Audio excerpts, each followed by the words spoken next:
What's up, guys? All right, today we're going to talk about playing over the changes, but I'm going to go about this a different way. This is going to get a little theoretical, some music theory here.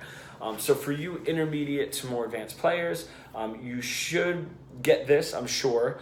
Some of you might not even need this, but for you guys, I'm kind of on the intermediate side. If there's a little pocket of information that you're not quite grasping, because a lot is going to be thrown out here, just please message me or send me a video saying I didn't quite get what you meant by this, and I will send a video back explaining it because I really want you guys to get this. So every chord that you're going to be playing over is going to have a 1, a 3, or a 5. And most likely a 7. Even if it doesn't have a 7, we can kind of imply the 7 in there, okay?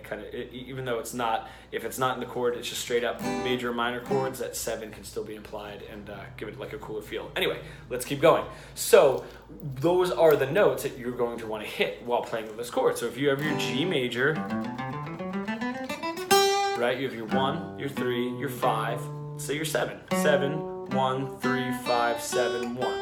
Those are going to be the notes that are going to sound the best over G major. And those are going to be the notes that you want to land on and your phrases want to kind of accentuate, okay? So if you think about that, 1, skip 2, 3, skip 4, 5, skip 6, 7, and then you're right back to 1 again. That's your pattern. It's kind of like that little jumping pattern, like you're skipping notes. So, awesome. If I just have my G major 7,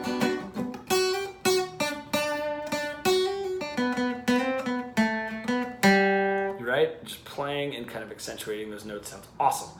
Let's throw another chord in, and just to make this kind of building block up, let's just throw our 2 in there. So now we have G major and A minor.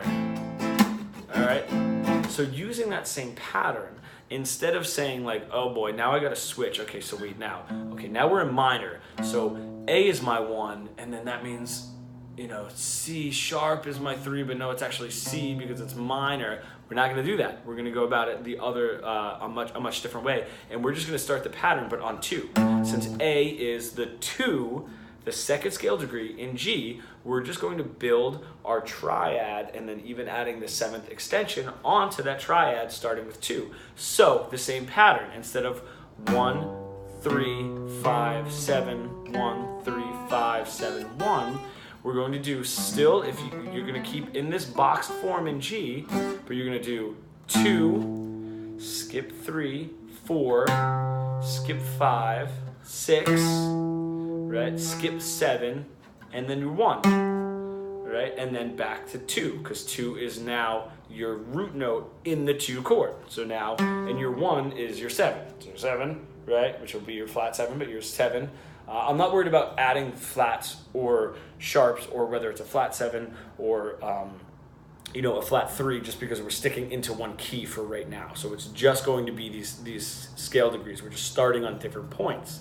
All right. So like we said, 2, skip 3, 4, skip 5, 6, skip 7, 1. Okay. So now if you think about it, 2 is your 1 of your 2 chord, right? 4 is your 3 of your 2 chord, right? And it's a flat 3 because it's minor, but I'm going to throw that in there. All right. And then skip 5. 6 is your 5 of your 2 chord.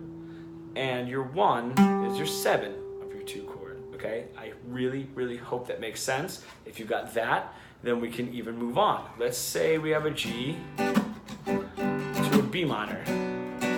All right. We're going to do the same exact pattern. Okay, B minor, 3rd scale degree. B, or the 3rd scale degree, is now our 1 of our 3 minor. So you have 3, skip 4, 5 is your 3 of your B minor, right? Skip 6, 7 is now your 5 of your 3 chord or your B minor, right? Skip the octave, 2 is now your 7 of your 3 chord, and then that brings you right up to 3, and you start over again, okay?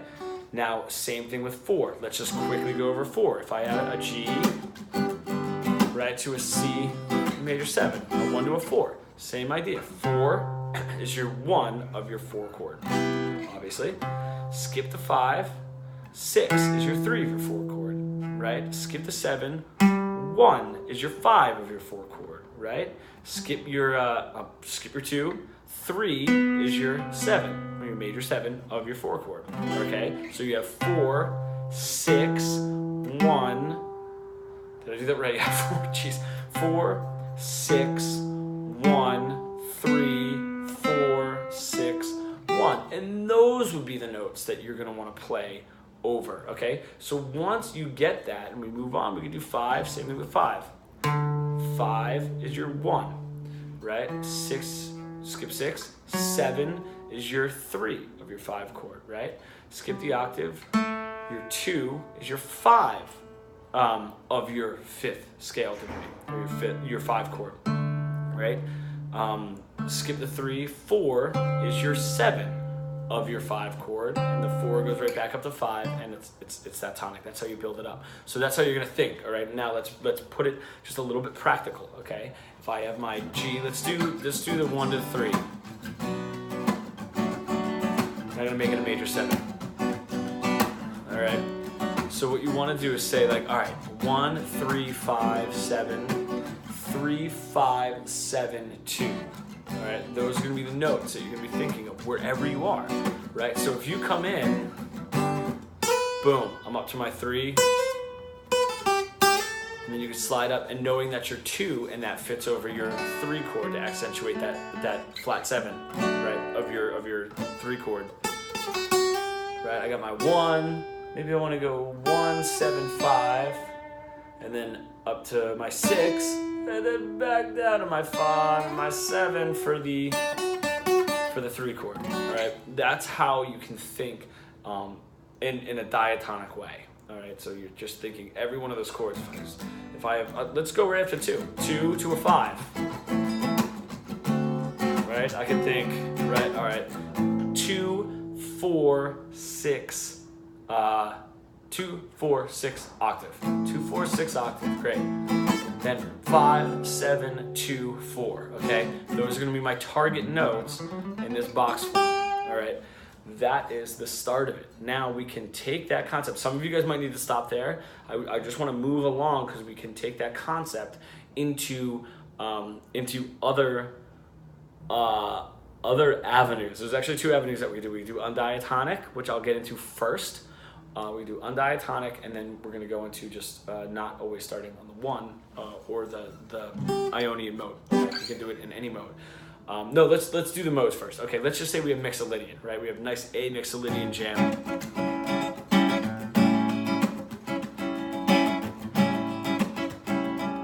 Maybe like a 1 dominant 7 to a 2 minor.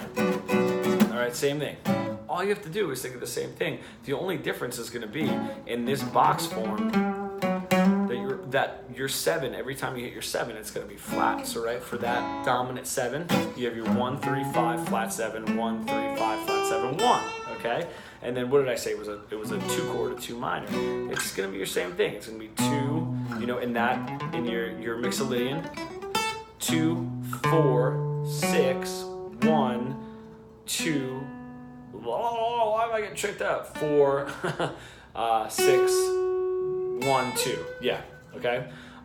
So that's just the way to build it up and think about it. I don't want to expand on that too much because the only difference is going to be every time that you hit a 7th. So let's just say you have your 5 chord.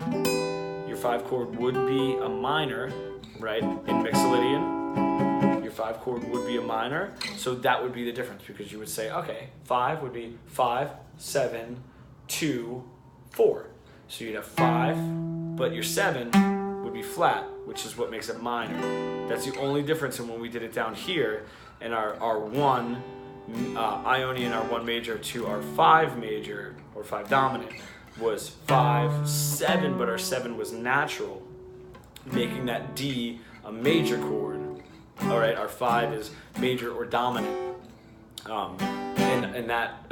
In an Ionian key and in a Mixolydian key, our 5 is minor because the 7 is flat and the 7 is the 3 of 5.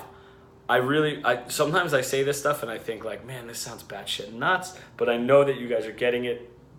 If you're not, go over the video one more time, and like I said, please message me for like a little bit of help in this, okay? Because I remember when I was learning it, when it was like, yeah, the 3's the 5 and the 4 and the flat 9 and and you're just like, your mind is like, holy shit, what the fuck is this guy talking about? So let's move on to one more thing, and that's undiatonic, okay?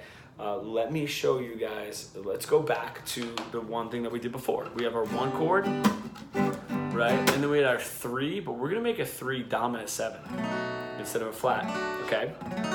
So what we have now is over our 1 chord, 1, 3, 5, 7, 1, 3, 5, 7, 1, okay? Our G major 7. Now, this is supposed to be a minor 7 chord, B minor 7 or 3, right? But our 3, because the 3 chord is normally minor. If I make it dominant, that's the note that is going to change, is that 3. You're just going to raise your 3 up. So you got to think, okay, I got to raise my 3 up. My 3 of a 3 is the 5, so I got to raise that up. So now in this key, right, when I switch now, I have my 3, my 5 is now sharp, or augmented, I'm sorry. It's supposed to be augmented. So you have 3, augmented 5th, 7, 2, 3, augmented 5th, right? And then 7, okay? Yeah. So that is when it starts to get a little undiatonic, and that is also really, really great way to be thinking in those terms as far as improving off of stuff that is undiatonic and maybe a little bit more creative and a little crazy. And once you can do stuff like that, playing in the diatonic key, or it just becomes like that much easier. It's a great way to for some of you guys, what I love to do with my students is I throw like really, really weird stuff out at them, like a G major 7, then like a C sharp dominant, you know, and then I don't know, resolve that to like I don't even know, who knows? It's just that kind of like weird, you know, weird stuff just to keep them on their toes and kind of bouncing around. So not everything is just trapped into this one scale all the time, which is when people get lost. So I really hope that worked out for you. I know a lot of you guys wanted more advanced lessons, so that is one of them. Let me know how it goes, guys, and let me know if you need more examples. Thank you guys. This was a long video. I love it. Thank you guys so much.